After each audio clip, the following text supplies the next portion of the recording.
On Father's Day, my daughter, my own flesh and blood, handed her father-in-law a gift so extravagant it could have been ripped from a billionaire's fantasy, a $14,000 Caribbean cruise. Then she turned to me, the man who raised her, and tossed a crumpled $2 lottery ticket onto my plate like it was a napkin she no longer needed. "If you win, remember half is mine," Madison said with a smirk so sharp it could have cut glass. Her voice carried a teasing lilt, but her eyes, they were daring me to feel small. I stared at that pathetic slip of paper, my fingers curling around it. $2. Not even enough for the ice cream cones I used to buy her when she was 7, when she'd grip my hand and swear I was her hero. Before I could speak, she slid a long, ribbon-wrapped box toward Richard Hayes, her husband's father. The silk lining inside cradled 2 gold-embossed first-class cruise tickets like royal jewels. "For you," she said to him, her voice rich with pride. "You've done so much for our family. You deserve the very best." Richard leaned back in his chair, beaming like a king who'd just been crowned. Then, with a glance at me, he chuckled. "Now this is a proper gift. Your father taught you well." Around the table, forks froze midair. No one dared meet my eyes, as if my humiliation was a stain they didn't want splattered on them. I forced a smile, though every muscle in my face screamed to break it. Inside, my chest burned an inferno of disbelief and betrayal. She hadn't just reduced me to the punchline of some cruel joke in my own home. No, she had paid for his luxury cruise with my money. I didn't know it yet. And I didn't know that the worthless-looking scrap of paper I almost threw in the trash that night would turn out to be worth $120 million. And when Madison came crawling back for her half, I would be ready, so ready that she'd regret ever thinking I was the fool in this room. If this story touched your heart, press 1 inch the comments. If you think it could have been handled differently, press 2. And I'd love to know, where in the world are you listening from? I've never been a man who cared much for flashy things. After 40 years running my own auto repair shop in Austin, Texas, I was satisfied with a modest house, a well-worn pickup, and a savings account built on double shifts and vacations I never took. My wife Linda passed away 8 years ago. Since then, the quiet of my home had been both a comfort and a wound that never fully healed. Madison was our only child. As a little girl, she'd sit in my garage after school, swinging her legs from the workbench while I worked on carburetors. She'd pepper me with questions about every tool, every part, her eyes wide with curiosity. I believed no. I knew that bond was unbreakable. But people change. Sometimes they don't just drift, they pivot so hard you can't even recognize the person you once knew. After college, Madison married Ben Hayes, a good man who left this world too soon. 2 years later, she married his uncle Richard Hayes, the kind of man who wore tailored suits like a second skin, who'd never had grease under his fingernails. Richard's definition of hard work was negotiating a real estate deal over a bottle of top-shelf scotch. He knew how to make Madison feel like royalty: designer handbags, country club memberships, private school for Ethan, my grandson. All things I couldn't, and frankly wouldn't, compete with. Susan, my sister in San Antonio, had tried to warn me. "She's living in a different world now, David," she said. "Don't let her forget where she came from." But I bit my tongue. I kept the peace. I smiled through dinners at their golf club. I nodded when Richard pontificated about the right kind of people, as if I wasn't sitting at the same table. Then came Father's Day. It wasn't meant to be some grand affair. I smoked a brisket, set out iced tea and beer, and arranged my dining table with the good plates Linda loved. Madison arrived with Richard, Ethan, and 2 of Richard's business buddies in tow. Her eyes swept the room, pausing on the worn couch, the old linoleum, the framed photos from her childhood, as if cataloging every imperfection. She gave me a hug, quick and distracted, then leaned toward Richard with a private smile I wasn't meant to see. The gift came after dinner. First, a $2 lottery ticket for me dropped into my hand with a smirk. "If you win, remember half is mine," she said, her tone dripping with mockery. Then she turned to Richard, slid a long, ribbon-wrapped box across the table, and unveiled 2 gold-embossed first-class cruise tickets to the Caribbean, nestled in silk. "For you," she told him warmly. "You've done so much for our family. You deserve the best." Richard leaned back, basking in admiration. Then he looked straight at me and said, "Now this is a proper gift." Oh. Around the table, forks froze midair. No one met my eyes. The humiliation was thick enough to choke on.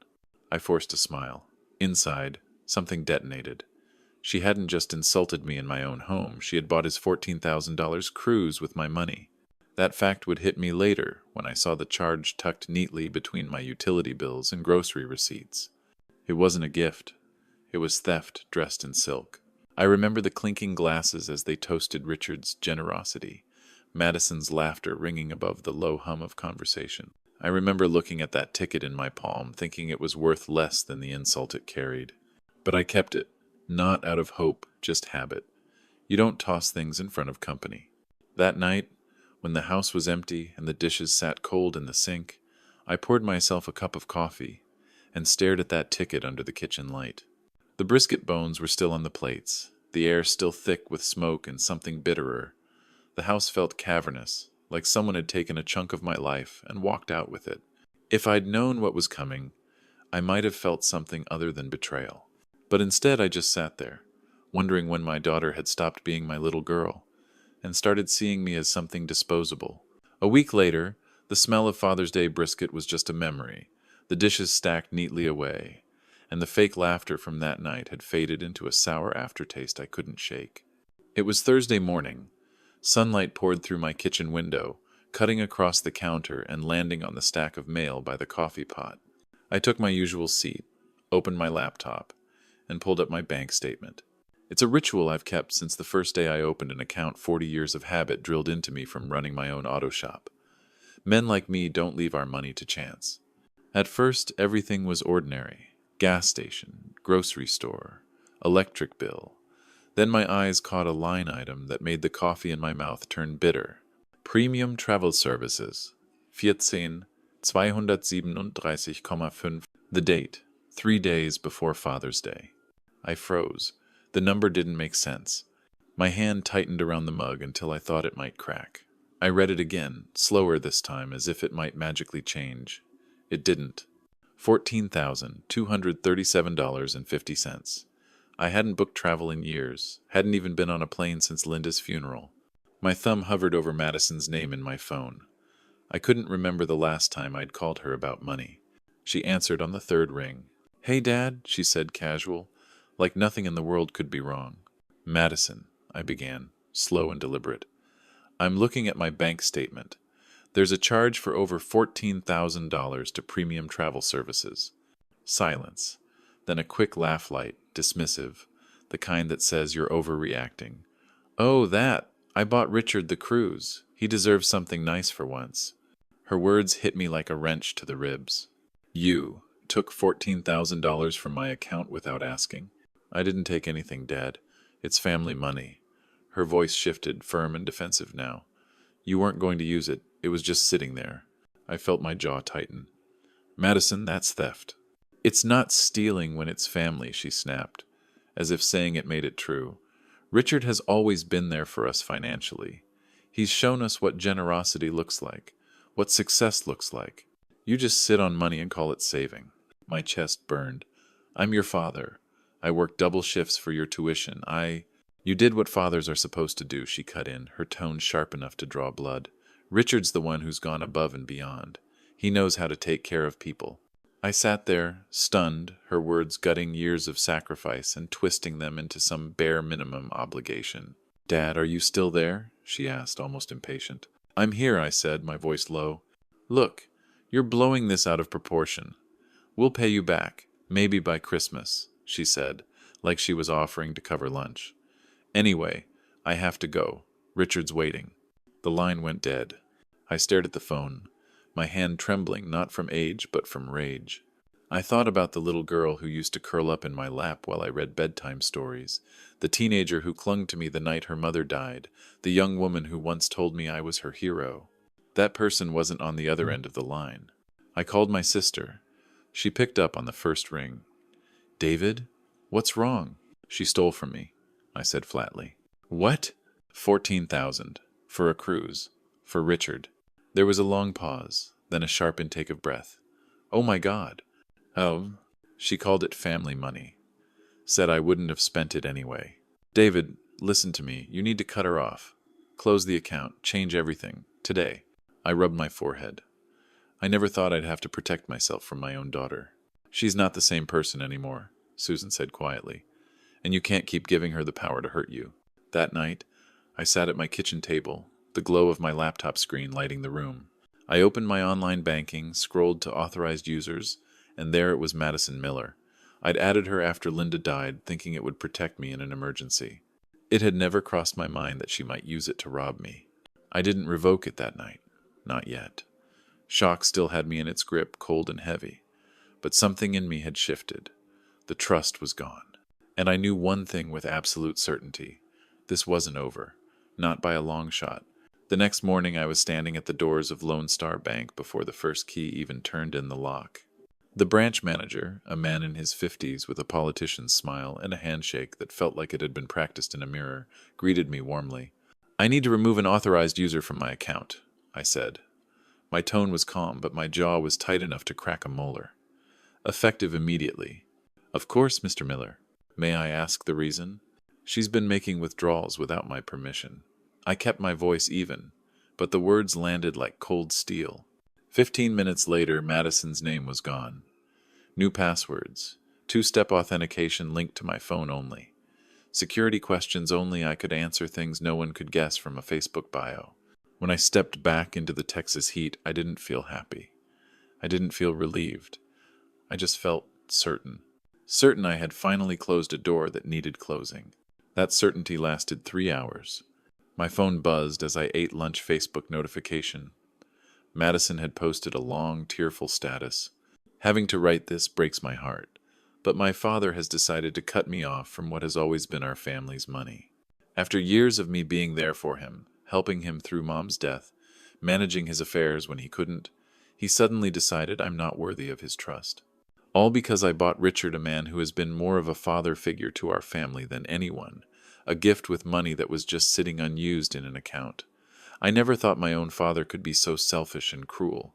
By the time I finished reading, her post had 87 likes and nearly 24 comments. Asterisk, "You're such a good daughter, Maddie. Don't let him guilt you." Asterisk, "Family money should benefit the whole family." Asterisk, "Richard is a wonderful man. He deserved that gift." It didn't stop there. On Instagram, Madison posted a photo of herself in her car, mascara smeared, tears streaming down her face. The caption read, "When the person who's supposed to protect you turns his back." And then Richard, always ready to play the victim when it suited him, jumped onto LinkedIn of all places. He posted a sanctimonious essay about reverse elder abuse and how hoarding resources poisons family bonds.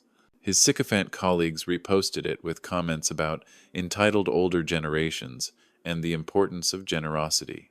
By sundown, 3 of my neighbors had stopped waving when I passed. At the grocery store, the cashier I'd known for a decade avoided my eyes like I'd suddenly become contagious. That night, I sat at my kitchen table, my laptop casting a cold blue glow across the room. I printed every post, Madison's Tear Street confessions, Richard's pompous lecture, and laid them across the table like exhibits in a trial I never agreed to attend.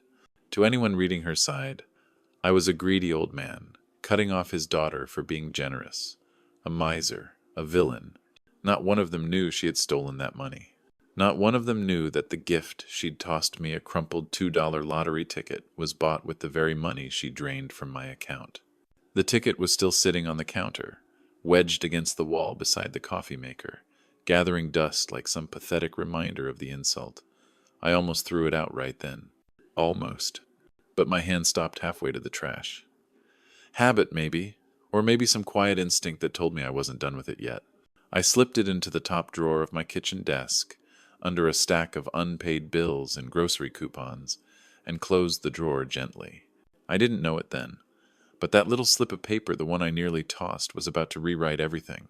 3 nights later, I was slouched in my recliner, half watching a rerun and half reading the paper, doing my best to ignore the online circus painting me as some miserly villain. I'd sworn off Facebook and Instagram for the day. My sanity couldn't take another parade of strangers telling me what a monster I was. I was reaching for the remote when the television cut to the lottery drawing. "Tonight's Powerball jackpot," the announcer chirped, "is $120 million. My thumb hovered over the button, and then he began reading the numbers. 7, 14, 23, 35, 42, and the Powerball is 18. A shiver crawled up my spine. I'd seen those numbers before. Recently, the lottery ticket. The crumpled $2 joke Madison had flicked at me across my own table, a smirk on her face. The one I'd shoved into my desk drawer, telling myself it wasn't worth the trouble. My heart slammed against my ribs. I bolted from the chair, yanked open the drawer, dug under grocery coupons and unpaid bills until my fingers closed around it. My hands were shaking as I compared the ticket to the numbers on the screen. Every single one matched. I grabbed an envelope and wrote them down, double-checking until the ink blurred from my sweaty grip. Read them again. Still a match. The room suddenly felt smaller, the air hotter, my ears ringing like I'd stepped too close to a blast. I called the Texas Lottery hotline, my voice catching as I navigated the robotic menu. The winning Powerball numbers for tonight's drawing are 7, 14, 23, 35, 42, and Powerball 18. The jackpot amount is $120 million. $120 million. That battered scrap of paper bought with stolen money was now worth more than every hour I'd ever worked, more than every car I'd fixed, more than 10 lifetimes of labor. And Madison had tossed it at me like garbage. I didn't sleep that night. I just sat at the kitchen table staring at it, hearing her voice in my head. If you win, half is mine. Seeing her tear-streaked selfies and smug posts calling me selfish, cruel, unworthy of trust. By morning, I needed proof from someone who couldn't be accused of bias. The Texas Lottery headquarters downtown gleamed like a monument to excess glass walls, marble floors, security at the doors. A woman named Angela Park took the ticket and fed it into a scanner, her face giving nothing away. "This is indeed a winning ticket, Mr. Miller," she said evenly. "For a prize of this magnitude, we require a 48-hour verification process. After that, we'll arrange the payout." Oh, 48 hours. In 2 days, I'd be one of the richest men in Texas. I walked out with a packet detailing taxes, payout options, and most interesting security measures for high-profile winners. I barely heard the rest. When I pulled into my driveway, my stomach dropped. Madison's SUV was there. She was on my porch, arms crossed, sunglasses hiding her eyes. The moment she saw me, she came down the steps fast. "Dad," she said breathless, "I heard about the lottery. Richard's friend knows someone at the commission. You won, didn't you?" I stayed by the truck, packet still in my hand. "I did." Her smile bloomed, smug and certain. "Then you remember what I said, half is mine." "That ticket was a gift," I said, my tone flat. Her eyes narrowed. "We had an agreement. Everyone at dinner heard me." "You bought it with money you stole from my account. That's not an agreement." She stepped closer, lowering her voice to a hiss. "If you think you can keep this from me, you're out of your mind. I'll sue you. I'll ruin you." I met her gaze without blinking. For the first time in years, I didn't feel like I was defending myself. I felt like I was holding the hammer. "Do what you have to do, Madison." The next morning, my phone rang before the sun even crested the horizon. Unknown number. I almost let it go to voicemail. Nothing good comes from calls before dawn, but something made me swipe to answer. "Mr. Miller," the voice said, calm, deliberate, with the practiced authority of someone used to being listened to. "This is Robert Hayes, Richard's father." I sat up straighter. "What can I do for you, Mr. Hayes?" "I think we should meet," he said. "Murphy's Diner. 1 hour. We need to talk about your daughter and the lottery ticket." Murphy's was a greasy spoon that smelled like coffee and fried bacon from the parking lot. It was the kind of place where the waitress calls you Han and knows how you take your eggs before you open your mouth. Robert Hayes did not belong there. Navy-tailored suit, gold cufflinks, hair combed like he'd just stepped off a political campaign poster. We shook hands across the table. He didn't waste time. "I was at your house on Father's Day," he said. "I watched Madison toss that ticket to you like it was a used napkin. I heard her call it your gift. There was no agreement about splitting anything." I narrowed my eyes. "Why tell me this? Richard's your son." Robert's jaw tightened. "Because I raised my son to have integrity, and what he and Madison are doing publicly, smearing you, twisting the truth, goes against everything I stand for." He pulled out his phone, scrolled, and handed it to me. On the screen was a draft Facebook post, worded like a sworn affidavit. "As a witness to the Father's Day gathering at David Miller's home, I can state clearly, The lottery ticket in question was a gift from Madison to her father. There was no agreement to share winnings. The current claims against him are false. Mr. Miller is the rightful owner of that ticket. You post that, I said slowly, and they'll come after you too. His mouth curved into something that wasn't quite a smile. Let them. My name still carries weight in Austin. I won't stand by while my son and his wife destroy a good man's reputation. Before I could answer, he tapped post. No hesitation. By the time I got home, my phone was vibrating like a wasp, trapped in a jar. Dozens of notifications, business leaders, community figures, and neighbors sharing Robert's statement. The tone online shifted almost instantly. People who'd been silent all week were suddenly speaking up. That afternoon, Madison called. No greeting, just venom. How dare you drag my family into this? Do you have any idea how humiliating this is for Richard? You've been dragging my name through the mud for a week, I said. Now, someone told the truth, and you're embarrassed. This isn't over, she spat. You think some old man's Facebook post will stop me? I still have people who believe me. Her voice cracked on that last line, not just from anger, but something else. Fear. And in that moment I knew she could feel it, the story slipping out of her hands, one truth at a time. 2 days later, my phone rang. Mr. Miller, Angela Park said, your verification process is complete. Would you prefer a private appointment or a public presentation? I thought of the whispers at the grocery store, the stares from neighbors who'd stopped waving, Madison's crocodile tears smeared across social media. Public, I said. Let's do this where everyone can see. Oh? Friday morning, I pulled on the navy suit I'd worn to Linda's funeral, polished my shoes until they caught the light, and drove downtown. The Texas Lottery Commission headquarters was swarming reporters, cameras, bright lights. A giant ceremonial check leaned against the stage backdrop like it was waiting for its photo op. Angela greeted me with a firm handshake. Ready to become a millionaire? I stepped up to the podium as cameras snapped like gunfire. This is unexpected, I began, but I plan to use this blessing responsibly to help others, to pursue dreams I've put aside, and to live with dignity. The questions came rapid fire. What will you buy first? Will you move? Will you keep working? And then, like a knife slicing through the noise, Madison's voice rang out. That ticket is mine. Heads whipped toward the back. Madison was storming down the aisle. Richard on her heels, both dressed like they'd wandered in from a country club brunch. Security moved to intercept, but she shoved past them, eyes locked on me. I bought that ticket, she shouted, her voice cracking under the weight of her fury. I told him half was mine. Everyone at dinner heard me. I didn't move from the podium. The ticket was a Father's Day gift, Madison, and Robert Hayes, your father-in-law, has publicly confirmed that. Gasps rippled through the room. Cameras swiveled toward Richard. He dropped his gaze to the floor.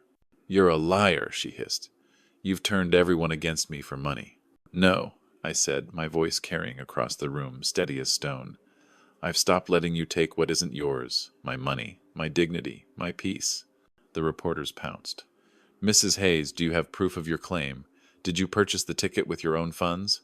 Madison's mouth opened, but nothing came out. Her eyes darted toward Richard. He stepped back, as if to say, You're on your own. The silence that followed was deafening. Security closed in again. This time she didn't fight. As they guided her toward the doors, her face shifted, rage still burning, but with a flicker of something new. The realization that her story was unraveling. The ceremony moved forward. I posed with the check, the flashes exploding like fireworks.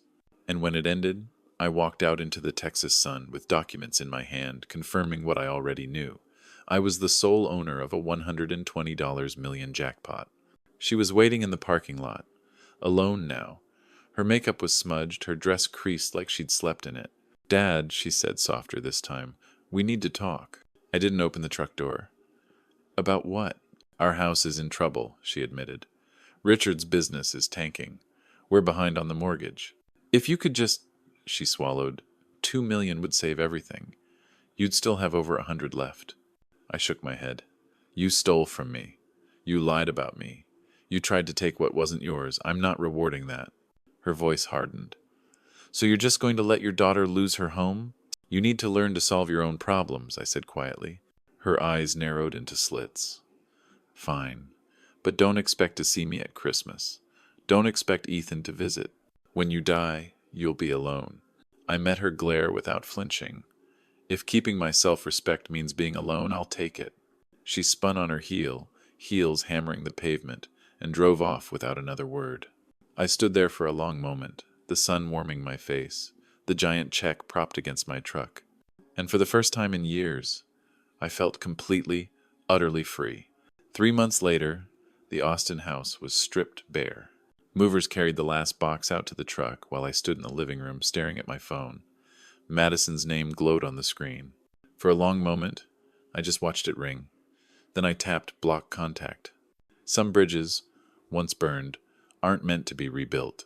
I pointed my truck west, through the rolling curves of the Texas Hill Country, until Fredericksburg's Main Street came into view, a place where no one cared about lottery headlines or viral Facebook posts. On a quiet side street sat Henderson's Classic Auto Restoration. Tom Henderson was ready to retire, and the moment I stepped through the shop's doors breathing in the familiar scent of motor oil and chrome polish, I knew I'd found my place. A week later, the sign out front read Miller's Classic Auto. I hired 3 local mechanics, young men eager to learn, and paid them wages they could build a life on. And because I remembered all too well the years after Linda's death, I started the Single Fathers Foundation, a nonprofit to help dads raising kids alone. Evenings settled into a comfortable rhythm. I'd lock the shop, grab dinner at the diner where the waitress already knew my coffee order, and walk home under a blanket of hill country stars. No whispers. No measuring glances. Just neighbors who waved because they wanted to, not because they were sizing up my bank account. Sometimes I thought about Madison. The ache was still there, but muted like an old scar that only twinges when the weather changes. I hadn't heard from her since that parking lot outside the lottery ceremony. I suspected I'd get another call someday, when she needed something again. I also knew my answer wouldn't change.